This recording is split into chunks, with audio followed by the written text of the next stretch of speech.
Okay, so welcome to week 9. We are going to talk about the simple concept of practice. So this last 4 weeks of the program, we are definitely in the home stretch. And so what this is going to be about is really giving you a framework for developing, utilizing, and implementing all the tools that you've learned so far and to really start to make the changes that you want to make and to see the evidence of what you're doing in as little as 30 days, okay? So, first, we're going to recap and talk about what we've already covered. So first of all, in the first week, we talked about the basis of energy healing, cultivating chi, and correcting distortions. We talked about looking for patterns of energetic imbalance, and we were given an affirmation, and the affirmation is, I am willing to accept the truth of who I am. And so as we've gone on this journey, I know that myself personally, I have become really aware of deeper and deeper and deeper truths about myself. Some pretty profound things have come up recently, and so if you want to know what those are, I'm happy to talk to you offline and share some more stories about what's been going on because it's been pretty profound. In the second week, we talked about developing a mindfulness practice, and so utilizing contemplation and meditation for healing and using music or other meditation tools to help with that process as well. In week 3, we talked about clearing emotional baggage. We shared a little bit about the art of allowing, and what the art of allowing is, that it's just the simple act of letting how you feel be the most important thing in your day and reaching for a better feeling. We talked about understanding resistance, and when those negative thoughts and feelings come up, what they're really there for is to show you there's a contrast between what you prefer and where you're at. And that contrast is really there to just help you to refocus and bring your attention back to your affirmations, what you're truly wanting to create, the energy of that. And then we talked about the emotion code and how it's an amazing tool for helping to clear difficult resistance, which can be, things from passed on through generations, through your family, that experiences that you didn't even have yourself that are just carried in your DNA, and also things from past lives. So there's a lot that's going on in the energy that we can clear using emotion code to help us to move past that resistance. Okay. We also talked about supercharged intentions in week 4. So discovering your soul level intentions and your wildly important goals. We talked about how sometimes the things that are urgent, our day-to-day urgent things, are never the soul level intentions, and they're never our wildly important goals. They're just the things that are always in our face, that are urgent. And so giving ourselves time to really dive in and ask the questions and develop a what and a why behind our truest intentions was that exercise for week 4. And then in week 5, we talked about the alchemy of affirmations. And so we took those soul level intentions and we created powerful affirmations that really brought forth the energy of the affirmation. And we went a little deeper on week 5 and talked about self-love and divine feminine, divine masculine energy, and how we really need to be healing on that level. It's an even higher level of affirmation that we can do to bring in more love for ourselves and to embody love and to embody our divine feminine energy. And how this is happening right now on the planet is through divine masculine helping to anchor that energy in.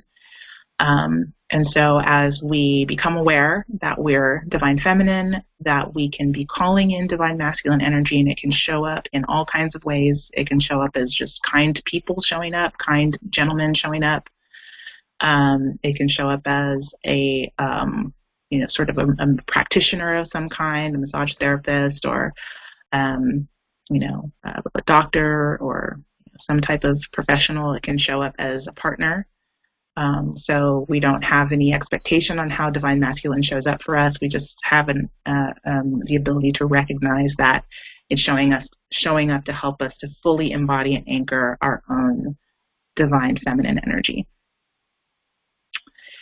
And then on week 6, we covered cosmic self-awareness, and we did an intro to human design. And so we talked about how your unique design is a healing blueprint and your unique strategy and authority for living within your own aura type. And then we also, on week 7, covered defined and open or undefined centers, also through the lens of human design. And we talked about listening to your energy centers and listening for what this energy is really saying to you. And also how to recognize our conditioning and our not self, and versus being in alignment with our strategy and authority. And then finally, last week, we talked about our circuits, our channels and gates, and what your circuitry says about your beingness and your purpose and what you're here to actually do. And so that's where we are. That brings us all the way up to this week, is week 9. And this is the simple concept of practice. And it's just really about making a daily commitment to change, a daily commitment to implement some of the tools, whichever tools resonate with you the most, in the easiest way possible, whether you give yourself an hour a day, whether you give yourself 5 minutes a day, whatever it is, as long as it's a daily, consistent, committed practice, you will achieve results. You will find that things are changing for you. And there's a specific framework that we're going to talk about tonight. Some of you have probably already heard this, but we're going to go over it again and hope to solidify this information in your mind so that you can use it to make the changes that you want to make. All right. So, 30 days. I always like to share this story because for me it helped me to make a profound shift in the way that I was thinking. When I read this story, it just really kind of snapped things in for me, because before I read the story, I was not really implementing any of the things that I was learning. I was listening to a lot of Abraham Hicks and, listening to, a lot of different, healers and reading different books. I wasn't really taking the time to implement anything. So I'm going to read the story to you about the early days of the NASA space program. So back in the early days of the space program, NASA designed an experiment to determine the physiological and psychological effects of the spatial disorientation the astronauts would experience in the weightless environment of space. NASA needed to know if the environment of space would have some unexpected negative consequences that would endanger the astronauts or their mission. Would they black out and be unable to function? Would they experience some psychotic event that would leave them incapacitated? NASA scientists outfitted each of the astronauts with a pair of convex goggles, which flipped everything in their field of vision 180 degrees. In other words, their world was literally turned upside down. The astronauts had to wear the goggles 24 hours a day, 7 days a week, even when they were asleep. Although they experienced physical symptoms of anxiety and stress, initially elevated blood pressure, respiration, and other vital signs, they gradually adapted to their new realities. And on the 26th day of the experiment, something amazing happened for one of the astronauts. His world turned right side up again, even though he continued to wear the goggles 24 hours a day. Between days 26 and 30, the same thing happened for each of the remaining astronauts. What the scientists discovered is that after 26 to 30 days of this continuous stream of new input, the astronauts' brains actually created neural pathways that rewired their brains to see their worlds normally again. Then NASA repeated the experiment with a slight change. This time, some of the astronauts took off the goggles for a short period of time partway through the experiment. When they put the goggles back on and left them on until the 30th day, their worlds were still upside down. But when they continued on at 26 to 30 consecutive days wearing the goggles, the same thing happened. Everything was suddenly right side up again. What the scientists learned from these experiments is that the brain requires approximately 30 uninterrupted days for new neural connections to form, for new habits to form. In order to change a habit, it's crucial that you put systems in place to ensure you follow the new behavior you've chosen. Otherwise, without thinking, you'll revert back to the old behavior. So I like to share that story because I think that it's important to realize that, of course, like I mentioned earlier, well, I didn't mention it on the recording, but I mentioned it when we were discussing things earlier, that, our body has a biochemical process, biochemical functions that actually can help us in our process, right? And so this biochemical process that the brain takes to create neural pathways is something that we can take advantage of, and we can use that. So that's what this portion of the program is about, is really about doing the things that are going to help you to change on a consistent basis for 30 days minimum, and then seeing, what your results are. So for me, like I said, before I found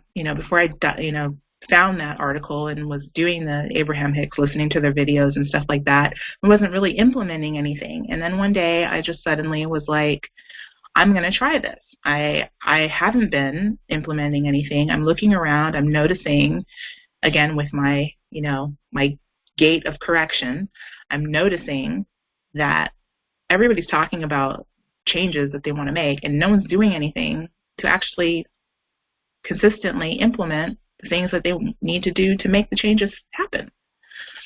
So I started doing 30-day challenges. I started challenging myself to just do certain things every single day for 30 days, and it started off with really just waking up in the morning and reaching for better thoughts and better feelings. I was at that period of time, I was waking up every day feeling anxious, feeling dread, feeling like I don't want to get out of bed for no reason. I mean, I don't know what the reason was, just, projecting fearful thoughts into the future. And so I thought, I'm going to do this. I'm going to wake up every day. This is something that I heard would be beneficial. And I don't know if it is or not because I've never done it. So I'm going to do it. And lo and behold, within probably a week, I started to notice a change. I really did. So I continued to do these practice challenges. I used video, as you can see all the different images of different video clips here. And I started just recording, my progress through my different challenges that I did. And it did. It helped me to raise my self-awareness. It helped me to have a lot of self-healing and incorporate more self-love. And there was something else that came out of that. My one thing. So there was a big aha moment, but what I'm going to do is I'm going to share that later, and it's something that you guys already know, but this is just to reinforce the reasoning that I'm sharing, that I believe that this practice and these processes work, okay? So again, it was months and months of focus and practice, and there was one most important activity that I could undertake for permanent and lasting change. But first, I'm going to share with you some other things, okay? So here's some inspiration from the business world. As an entrepreneur, I often am listening and watching different, things, podcasts on business, and there were a couple of books that came up for me, and so these were examples. Which book did you order, Lynn?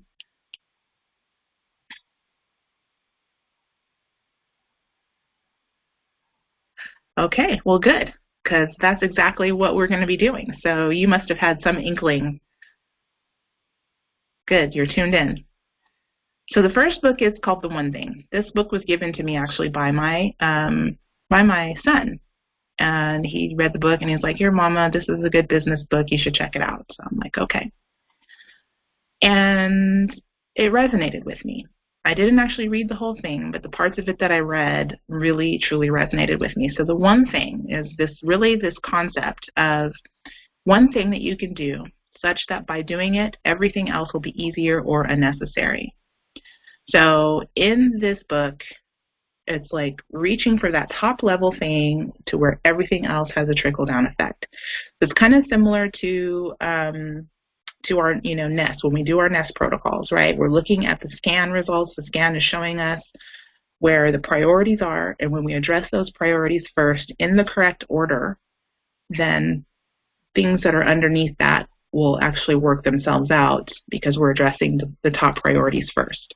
So this is very similar to that. So finding that top priority thing that we can do on a consistent basis that's going to help everything else fall into place. And then this one here, the 4 disciplines of execution. I listened to a podcast on this one. And so basically the 4 disciplines are, number 1, to identify and focus upon the wildly important goals or intentions. Number 2, to take specific lead actions that will help you achieve the goal.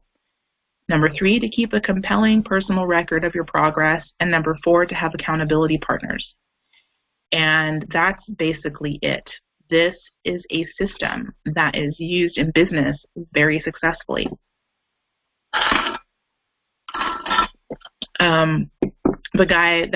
One of the authors, Chris McChesney, was the one who was being interviewed, and they were talking about how, big major corporations are implementing these 4 disciplines, and, it changes everything from, their bottom line, productivity, morale in the company.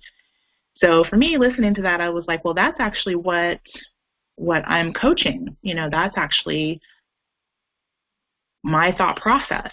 But it wasn't in my mind. I never actually put it into this type of, and didn't really have it clear in this format until I found this book, until I heard that interview. So this is part of the framework of what we're going to be doing for the next month.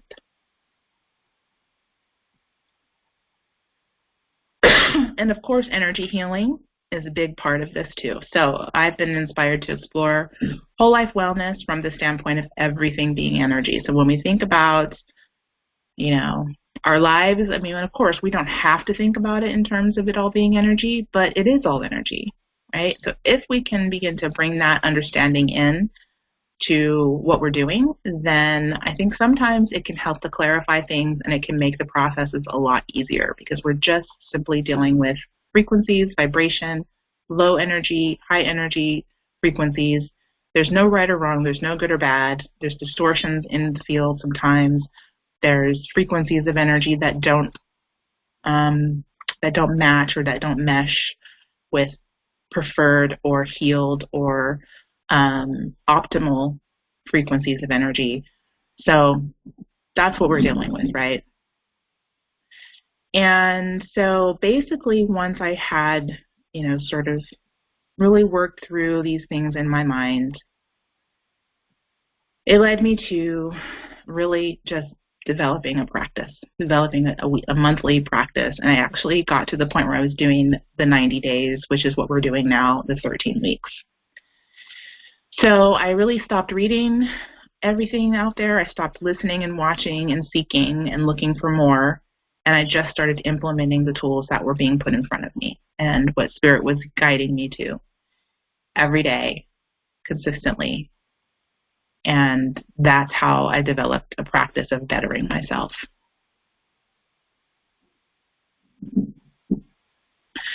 So just a quick recap of what we just covered. It's about 30 days of focus or receptivity that will result in new habits. Now I say focus or receptivity because through the lens of human design, some people are very easily, some people can focus and some people can't focus.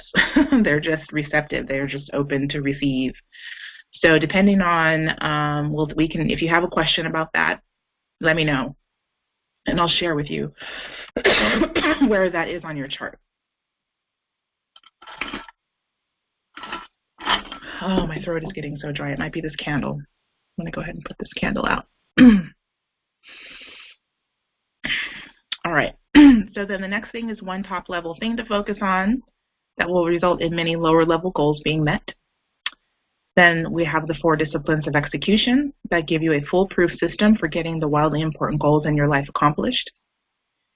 Then we have energy healing tools and techniques that can be implemented with amazing results.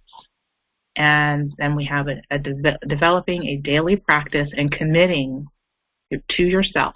Because you're the only person who matters. This whole thing, it's just you. Doesn't your family, friends, no one outside of you really matters in this process, because the beautiful thing is being selfish is the thing that's going to make everybody else around you happy. When you can completely tune into your own self, commit to yourself, bring more love into yourself, the natural byproduct of that is more love and compassion for everybody else. And so in this instance, being selfish is a good thing. Okay. So, again, we're going to break out the stuff that we've already covered and tune our minds back into what our wildly important goals are. So what is that for you right now? Go ahead and just kind of bring that back to your awareness. Is it earning more money? Is it having better health?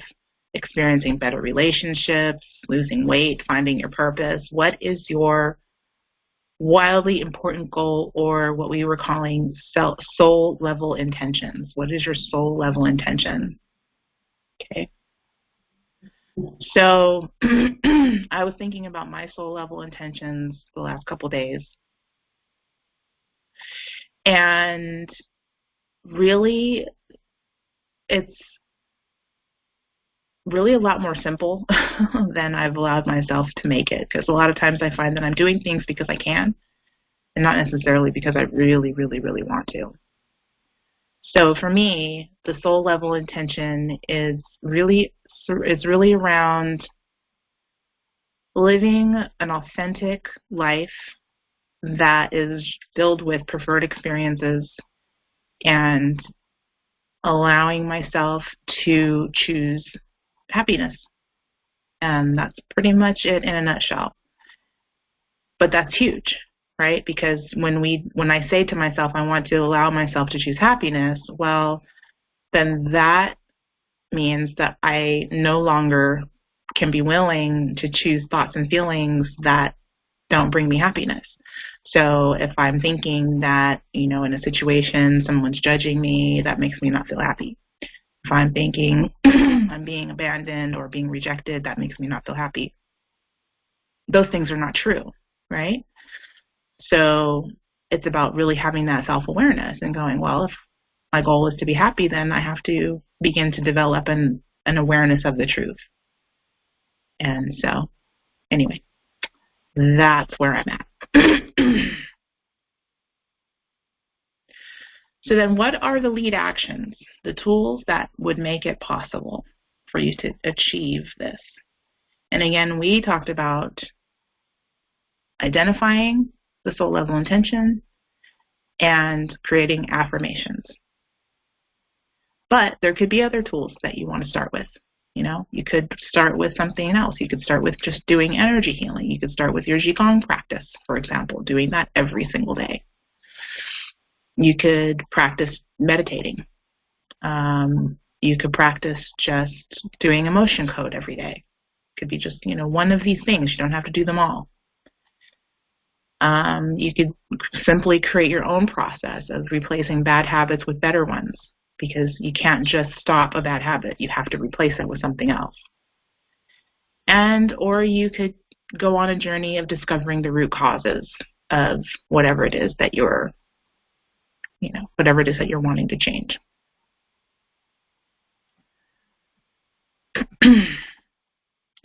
The next question, how will you track your progress? So again, I recommend keeping a journal. You could, it's completely individual and up to you, but you definitely want to have a compelling way of going back and looking at what it is that you have decided that you want to create, right? So I have a vision board over there.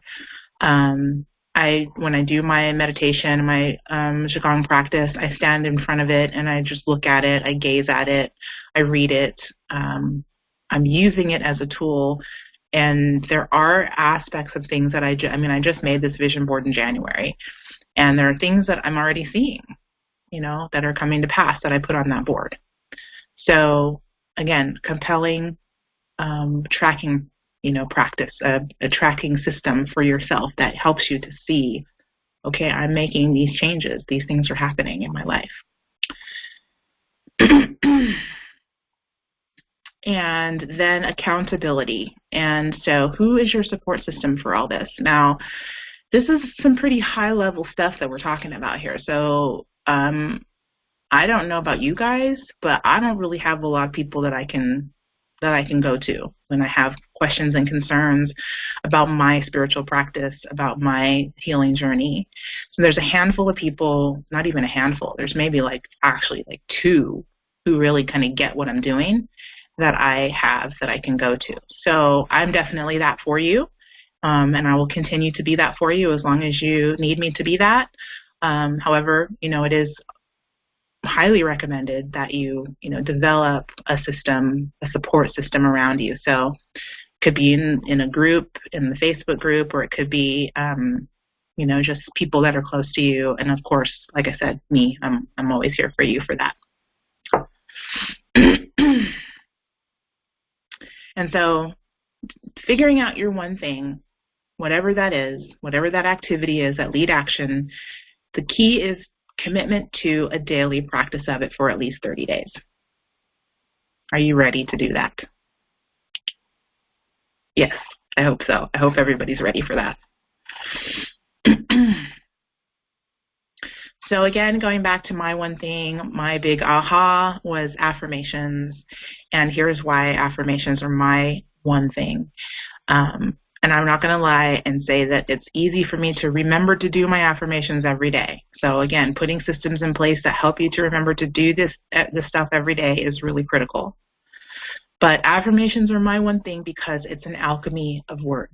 I've discovered that it's literally speaking a frequency, a vibration. Every word that you speak has a frequency, a vibration that is a physical thing that happens when it comes out of you, right?